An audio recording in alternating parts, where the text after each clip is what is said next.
जाती उम्रा में वज़ीर-ए-आज़म शहबाज शरीफ, नवाज शरीफ, मरियम नवाज की बड़ी अहम बैठक मुलाकात हुई है। अहम इसकी जो अंदरूनी कहानी है मैं आपसे पूछ लेती हूँ, सोर्सेस क्या क्लेम कर रहे हैं? देखिए, कोई अंदरूनी कहानी नहीं है। जब वो बैठे होंगे तो जो मुल्क के मौजूदा सियासी मंजरनामे में अहम मौजूआत हैं उन्हीं पर बात की होगी ना उन्होंने।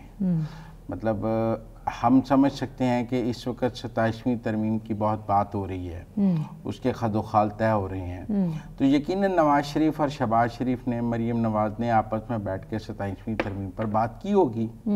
इस हवाले से पंजाब असम्बली ने एक करारदाद भी पास की है। आपको पता है आइन के आर्टिकल 140A में तरमीम के लिए बल्दियाती के हवाले से, और वो भी 27वीं तरमीम का हिस्सा हो सकती है। MQM के खालिद सिद्दीकी साहब ने उसको बड़ा प्रेज किया है और MQM उस पर बहुत खुश है मुस्लिम लीग नून से। और आज़ाद कश्मीर में वज़ीर-ए-आज़म का इंतखाब रुका हुआ है हाँ, इस 27वीं तरमीम की वजह से।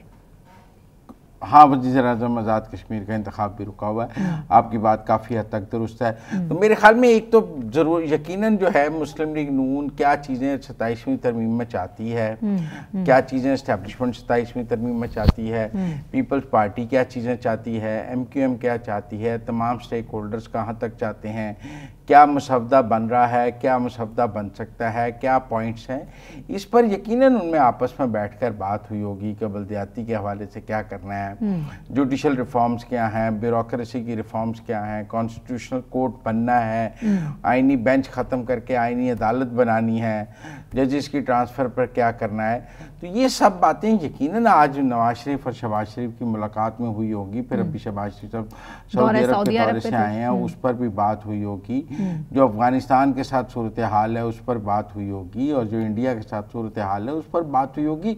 यही करंट टॉपिक्स हैं जो बात हुई होगी।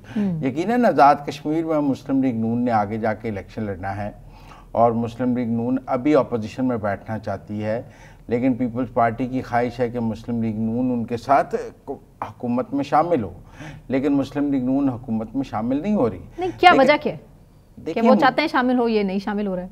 जैसे पीपल्स पार्टी मरकज में हुकूमत में शामिल नहीं है शामिल नहीं, तो वो भी आज़ाद कश्मीर में हुकूमत में शामिल नहीं होंगे। ऐसी कौन सी बात है? उनका वज़ीर-ए-आज़म होगा, वो अपनी हुकूमत चलाएं, लेकिन वहाँ काफ़ी मसाइल हैं। एक तो पूरे 27 वोट हैं, एक वोट से वो हुकूमत बनेगी, वो कोई मजबूत हुकूमत नहीं होगी, आप समझें, क्योंकि मुस्लिम लीग नून भी अपोजिशन में होगी और PTI के भी 4-5 लोग अपोजिशन में होंगे।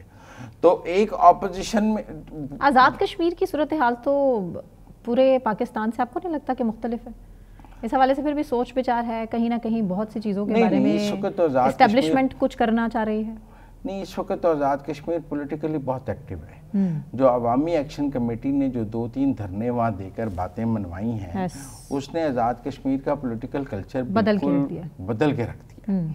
और पहले आज़ाद कश्मीर में कभी इस तरह के अवामी एहतजाज और उनके नतीजे में वफाकी हुकूमत ने मुतालबात तस्लीम करने की कोई रवायत नहीं थी। लेकिन अब तो आप देखें ना, अवामी एक्शन कमेटी के 3 धरने कामयाब हुए हैं। पिछले धरने में भी उनकी 90% बातें मानी गई हैं। तो इसलिए इस वक्त आज़ाद कश्मीर पॉलिटिकली बहुत एक्टिव है, और हर सियासी जमात अपने पॉलिटिकल सर्वाइवल को सामने रखकर फैसले करना चाहती है। मुस्लिम लीग नून भी अपने पॉलिटिकल सर्वाइवल की बुनियाद पर अपोजिशन में बैठना चाहती है। पीपल्स पार्टी अपने पॉलिटिकल सर्वाइवल के बुनियाद पर फैसले करना चाहती है।